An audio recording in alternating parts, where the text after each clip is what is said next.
Duolingo just killed the owl. Yeah. And then brought it back to life. Yeah. Incredible. I mean, that's probably more PR than marketing, but like incredible campaign. Incredible, yeah. It's a really good cover up too because he was actually just in rehab for a heroin problem. We're recording, right? I know. Oh. All right, ready? Are you ready? 1, 2, 3. Talk. Are you gonna do the same song again? He cut out the song last time. I know. It's a big mistake. Welcome back to Talk Petty to Me. No, do it in a normal voice. I can't. You can't. It's hard for me to do. Do it normal. Hello, everybody. Pretend you're slating. Hi, my name is Joey Bragg. I am 6 feet tall. I am based and located in Los Angeles, California, and this is my take for Talk Petty to Me.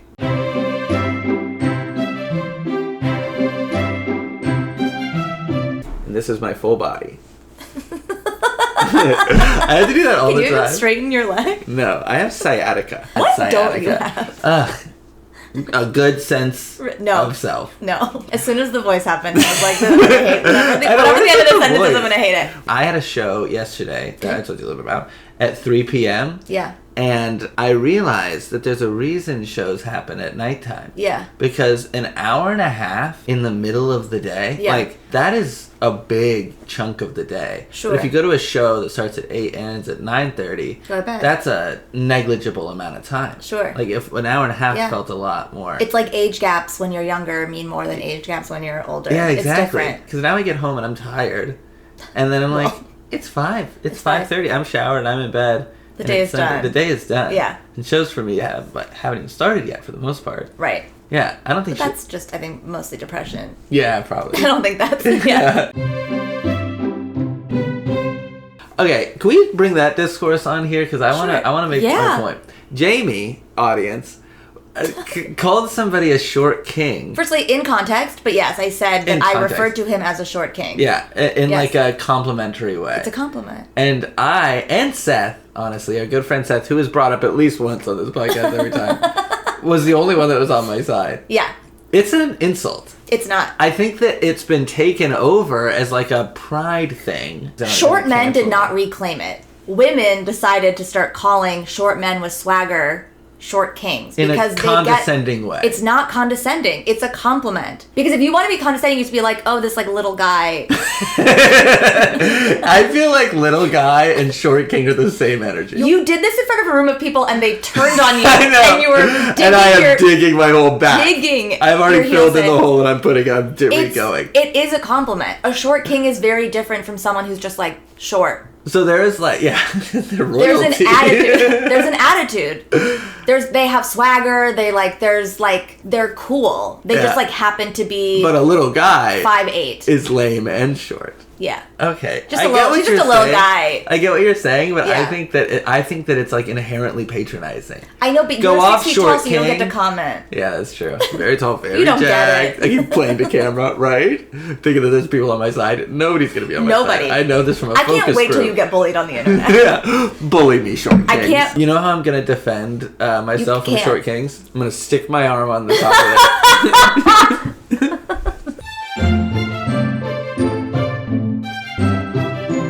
What is your petty story this week, Liz? My petty... I've not been media trained, but I'm learning from you. So my petty story this week, like 4 jobs ago. Okay, I don't know. Okay, I'm a copywriter. Yeah.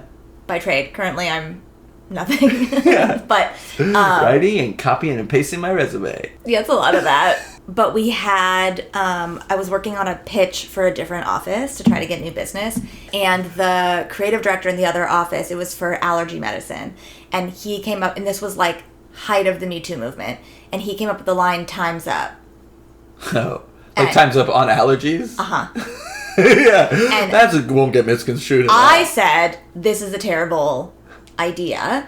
That's literally the tagline for the Me Too movement. They all have pins that say "Time's up." Yeah. And he's like, "Oh, no one will think that. It's different enough." Blah blah blah. Because I think it was honestly, it probably said like allergies. Your time is up or something. Like there was a lot, but I was like. But he also probably knows as like a marketing guy that it is a little bit similar, and there's going to be like press about it. And he probably is doing that on purpose. This was not that. This was him telling me as a woman that I'm wrong and no one will make that connection. Okay. So I messaged the other women who were working on the pitch and I was like, can someone else please speak up about this. Like, I think this is a really bad idea. And I guess he turned it down again, and he just basically told everyone that he was right and we were wrong. Wow. They went into the pitch. The potential client was so irritated. Like, they couldn't believe that they pitched it, that they walked out of the meeting. No way. And I was like, listen, we need the work because we're about to all lose our jobs, but also, like, go yourself. Like, I'd rather be unemployed than have lost that battle. When someone told me that they were so mad, like, the potential client, I guess, was like, so what were you thinking? And then they just left. Obviously, they didn't get the business. And he ignored every woman who said something to him. Wow. Yeah.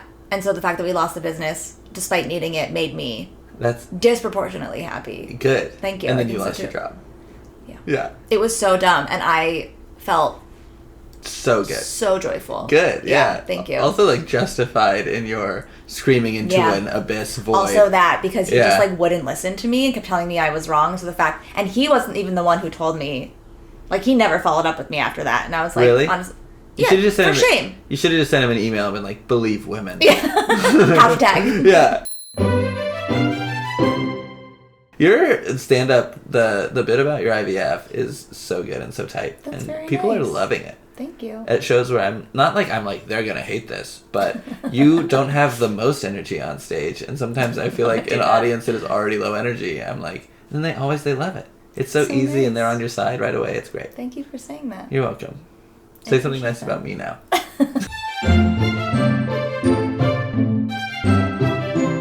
There was a man, I don't remember what city he was in, and he had, in his driveway, he had his boat parked next to his house. And I don't know if people complained or what, but the city told him that he had to build a fence so that, like, people couldn't see the boat from the street. I guess it was like an eyesore. Okay. And it annoyed him so much that he built the fence, but then he had an artist come and paint the boat over the fence. That's funny. It looked like there was no fence. That's and funny. It just looked like the boat was still on the street, and I thought that was really That's great. Delightful. Yeah. Also, how much money that costs? I guess Worth for somebody it. that has a boat is probably he's probably fine. Negligible. Also, yeah, it didn't look like a big city. Yeah, this looked like a country. Yeah. That is where that's where you need to find the real petty stories. It's like towns of 1,500 that people have time that have time. Yeah. They know that the petty is gonna spread. Yeah, because that boat being painted on the outside of the fence is the talk of that town. I'm sure. I'm talking about it. Not even live there, and I think it's. And we're in sunny Los Angeles. So funny. Yeah. The voice. Imagine every time Joey does a voice, take a shot. Or take a hit. Yeah. If take you want to be on brand. Take your meds. Just OD on your meds every time Joey does something ridiculous. Doing a voice, it does help. It saves you. Yeah. Homeowners associations. The most petty. Homeowners? Homeowners associations. Yeah. HOAs? I bet you that was an HOA dispute, the boat thing. Because they often say, like, you can't have outdoor furniture. But also, like, why did he care so much? Yeah. Like, why was he so mad about the fence that he was like, I'll show you? You know where that boat should be is on the water, bro. Why is your boat in your house? When that's the first problem. Yeah, get that boat on the water. Maybe it just was for looks. There was a guy that lived on this street that I used to live on in North Hollywood that had a boat parked outside his house that was just constantly there, never ever saw it on the water. And one time I walked outside and he was like washing it. And I was like, oh, it was like springtime. I was like, oh, you going out to the water? And he's like, nah, man, she hasn't been water ready in a few years. So you just have like it's like a truck. You have like a big unmovable truck in your driveway. It hasn't been water ready. Yeah. She doesn't have her summer body yet. She can't. Yeah, exactly. She can't get out there. She put on a few pounds since the kids, but soon. Sell the boat to someone who wants to fix it up and use it. Yeah. Also, that boat deserves to see the water. Ay, ay, ay. The water. I know, I do so many voices. Should we end it? Yeah, we should. What do you say that's the last? Should we end it? We had a show on Saturday and a show on Sunday. Neither of which I'm, like, making rent money on. But that is, like, my job, I guess. My career, or part of it.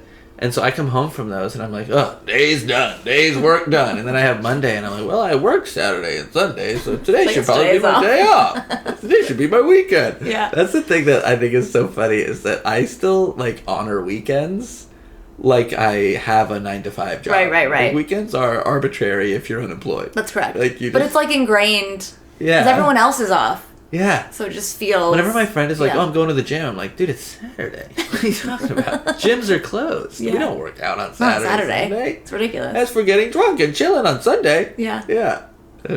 People live cool lives and they do a bunch of stuff. And I'm bipolar.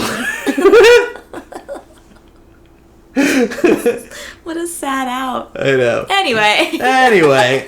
Anywho, find us on iTunes, Spotify, TikTok, Bing Bong, Flip Flop, and Flapjack. You have to end it this time. I always end it. Because how do I follow that up? Where else can they find Thank you. Thank you so much. This has been Talk Petty to Me with host Jamie Bliss and co-host Joey Bragg. You did it for yourself. That it? I think, yeah. That seems like... Good luck, Max.